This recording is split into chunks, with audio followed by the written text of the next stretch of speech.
Hey guys, Pete here. I've got a new video for the Expanse today, but I have to start things off with a spoiler warning because I'm going to be talking about the books. I'll be talking to book readers about some changes we've seen in Season 5 through Episode 5, but we'll ultimately be looking at what that means as far as where the story is going. So, if you haven't read the books past where we are in the TV series and you don't want to be spoiled, then this video won't be for you. Feel free to check out any of my other Expanse content where I stay away from spoiling future events in the series. But as far as this video is concerned, you've been warned, and now let's jump into it.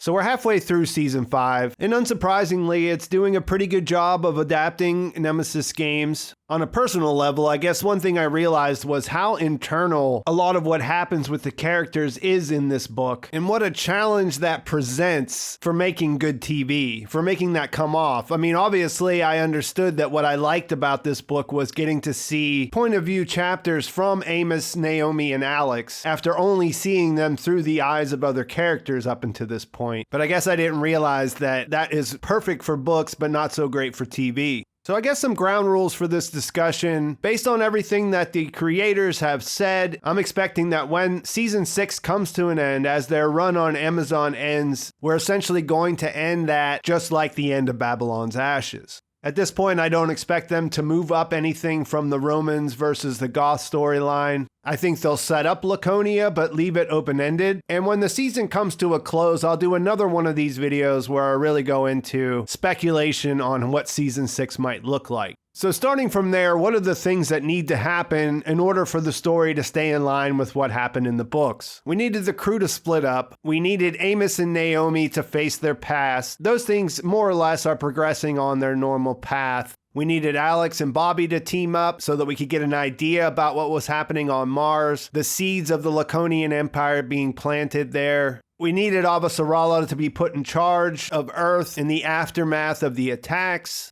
We needed Holden to be isolated somewhat so that he could grow as a character. Endgame-wise, it has to make sense that he'll turn down the role of the head of the transport union when it's offered to him. Books 1 through 4, Holden probably wouldn't have done that. Earth has to start dying. Marco needs to make his case for the Free Navy, and there needs to be some pushback against that. As far as changes, Fred dying early is one of the big ones. It seems surprising to me because there's this void now in the regular OPA, or the moderate wing, whatever you want to refer to them as. How he dies isn't terribly important. I mean, it was nice to see someone die in a high G maneuver just to show that that is a thing that can happen. Story-wise, it does change things some. The three characters at the center of the Tycho story don't really have the OPA connections that Fred did. Bull's an unknown, he's basically taking the place of Book Drummer, and the fact that he's an Earther makes it pretty unlikely he'd step in to take Fred's place. For Monica, it's the same, and I guess you could imagine a way that Holden just steps into that role. He's well known to Belters in the same way that Fred Johnson was when he first came on the scene. But Fred had Anderson Dawes behind him, which brings up the question, what is Dawes up to? Are they still going to do Fred's funeral? That's so out of whack with the timeline, it's hard to say.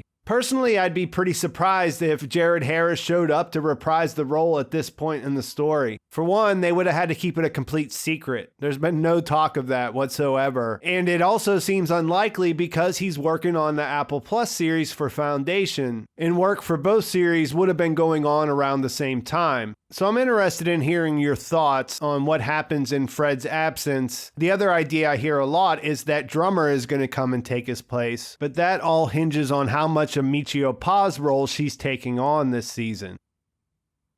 Based just off of what we've seen in Season 5, it looks like she's just Michio Pa. She'll join the Free Navy and then she'll follow Marco until she doesn't. One of the things that makes that seem a little less likely is Michio's motivations in the book compared to where Drummer's at. They both kind of went independent for the same reasons, but they gave Drummer this close relationship with Ashford. Ashford is obviously a much more likable character, and she did have a connection with him. And even though she had a falling out with Fred, she still respects him. Michio didn't like either of them, so I could kind of see it going both ways. I could kind of see her looking at things pragmatically and then joining the Free Navy because it makes the most sense for her family. But with things how they are, the fact that Marco killed 2 people that she cares about, I could also see a split in her faction because at this point at least it seems that some of them are sympathetic to what the Free Navy are trying to do. And none of them at this point seem to have the same connection with Fred Johnson or Ashford. Overall, I do think by the end of season 6, she will be in Michio's role as far as becoming the leader of the transport union.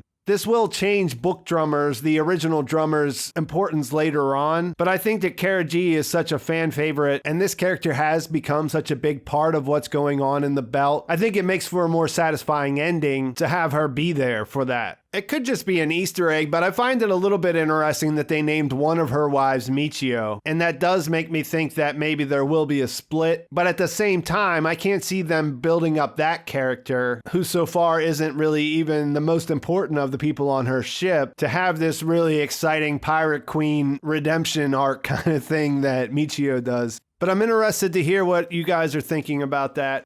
As far as other changes, I think most of what we've seen in Naomi's story are just details. They changed the details around how she got to the Pella, how she contacted Holden about the Rossi. I think mostly it's still going in the same direction. I think most of those are just changes out of necessity. They're not able to show us what she's thinking. We don't get that great insight to how she figures out her plan as her time on the Pella passes. I think Filip will try to bring her over to Marco's side. Sin is already doing that. He'll continue to do that. But I think for the whole thing to work at the end, her setting it up so that the Free Navy go Dutchman, I think for that to have the weight that it does, she has to believe that Filip might be on the ship at that time. So I don't see any major changes in his story, and I don't think any of the changes we've seen in season 5 so far hint at any major changes in Naomi's story. Speaking of going Dutchman, I get a lot of questions about the High Council and the fact that they use Sauveterre as the contact point rather than Duarte himself during Alex and Bobbie's investigation.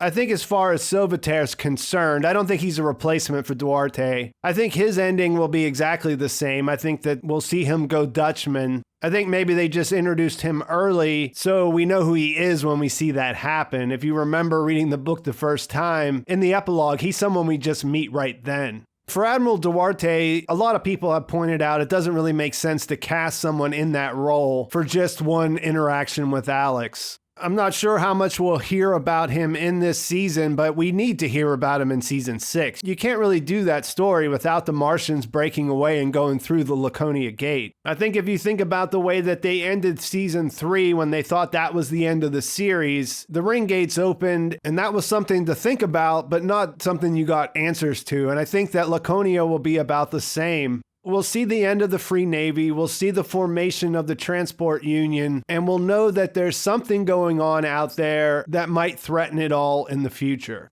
So I don't think they're editing Duarte or Laconia from the story, but I don't think we'll see much of him, maybe none of him, or much more of what's going on with that, unless they find a way to adapt the final trilogy. Beyond those points, I don't see any major deviations. In the moment, it seemed a little surprising that Marco threatened the inner planets with the Protomolecule. Nobody knew that it was even stolen in the books. So I was wondering if they were changing something there, but one of the questions I get most from show-only people lately is how is Marco paying for all this? And of course, that's the only thing that really makes sense. He has Cortazar, he has the Protomolecule, he's trading that to Duarte, maybe through Sauveterre, and they're using his attack as a distraction so that they can hightail it out of the system. There's been a lot of discussion about whether they have changed how much destruction is going to happen on Earth. And honestly, I think they're just being very slow about revealing it. When you read the book the first time, you could just keep going. You kept getting more of an idea about it. But it was in the background and it wasn't crazy at first. With the week-long breaks in between the episodes, we haven't seen much time pass in the show yet, so no one really understands how bad it's going to be. That said, I think it has to be as bad. The only way I could even see it being different is like they made it so that Marco was trying not to destroy Earth, and that backfires when the cascade does happen where the systems start to fail. That's a little bit out there, and I don't really know why they would do that, but I think the end result has to be the same. In the books, about 50% of the Earth's population died, and in my opinion, even if it's not exactly that, it needs to feel like that. Bottom line, things can never be the same. Beyond not being able to say confidently what I think they're going to do as far as replacing Fred and what they're doing with Drummer, I guess the other situation where I don't really know where they're going is with Alex and Bobbie. By removing the whole story of the Martian Prime Minister, it's hard to say what's going to happen next to them. Technically, they should end up being chased by the Free Navy, but beyond seeing them get those ships, I don't really know what the motivation would be, and if there was a chase related to that, it would have to happen almost immediately. So that's another question I'll throw out to you guys, and I think this is a good place to wrap things up. Let me know what you think in the comments. What do you think of the changes they've made? What do you think it means for the overall story? As mentioned, at the end of the season, I'll do another one of these where we can do like a full speculation about how season 6 will end. And in the meantime, I'm really interested to hear what you're thinking. Please like this video if you enjoyed it. Please subscribe to my channel if you haven't already. Thanks for watching. I'll talk to you soon.